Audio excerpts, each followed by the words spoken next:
Nung isang araw nga pala is may dumating nga palang parcel para kay Ate Yumi. Siyempre si Daddy nga pala ang nagbayad nito. Banggit ko kasi kay Daddy na nasira na nga yung sapatos ni Ate Yumi na pamasok. Kaya nga sabi niya sa akin is umorder na nga lang daw ako. Siyempre ito na nga lang pala yung napili ko kasi medyo matagal nga pala ang buhay nito kapag ito yung gamit ni Ate Yumi. Halos tumatagal nga rin siya ng himahigit 1 taon kasi yung last na gento niya is nung kinder pa nga siya.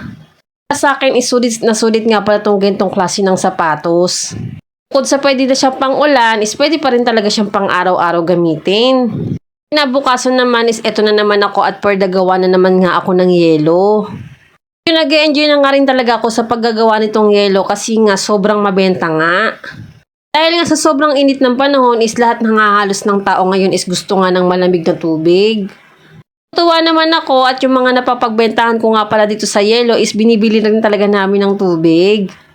Kaya nakakatulong din naman itong mga benta namin kahit papaano is nababawasan yung gastusin ni tatay dito sa bahay. Minsan nga yung benta ko nga kinukuhanan ko nga rin pala ng pangkain ni Ate Yumi lalo na kapag nagpapabili siya ng putlong. Diba kahit papaano kumikita na nga. Nung bandang hapon naman is for the module lang nga ang Ate Yumi.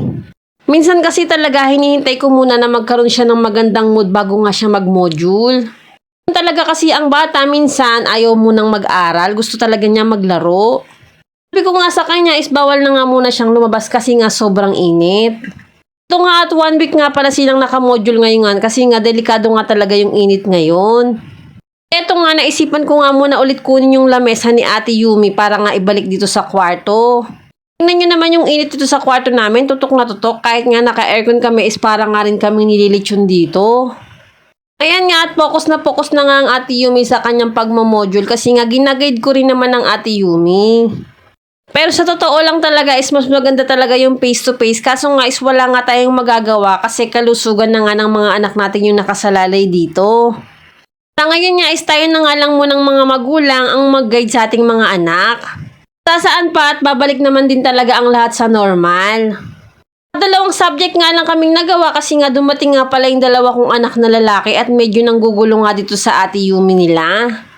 Hindi nga makapag-focus si Ate Yumi kasi nga sobrang naiyak nga yung bunsuan ko. Gusto nga niyang maupo dito sa upuan ni Ate Yumi niya. Dahil mabait naman din ng Ate Yumi is pinagbigyan niya nga ang bunsuan at doon na nga lang daw siya sa sahig magsusulat. Kaya nga sabi ko sa kanya is tapusin na lang muna niya yung sinasagutan niya at bukas na nga lang din namin itutuloy. At nung natapos na nga kaming mag-module is naisipan ko naman muna na maglaban itong mga decolor namin. Napansin ko kasi na wala palang nakasampay dun sa sampayan, sayang naman yung init ng araw. Stress na nga pala to ng hapon at medyo sinipag pa nga rin pala ang mamiroan nyo. Fast forward na nga tayo at eto nga magsasampay na nga pala ako. Medyo marami-rami rin palang decolor ang nalaban ko, lalo nga pala tong damit ni Daddy. Pag ganito kasing tag-init talaga is marami talagang mga labahin kasi madalas nga tayo nagpapalit kasi nga sobrang init. Ako nga rin pala is 2 beses nga rin pala akong maligo sa isang araw kaya syempre magpapalit din pala ako ng damit kaya nga tumatabak talaga yung labahin namin. At medyo na-miss ko nga pala tong pagbibideo na to, ngayon ko nga lang pala ulit itong nagawa.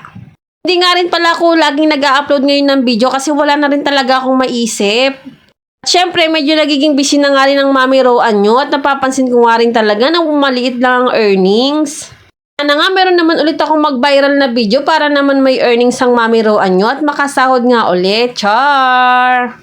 Ito na nga at matatapos na nga pala akong magsampay. Hanggang dito na lang po muna. Salamat sa panonood. Bye!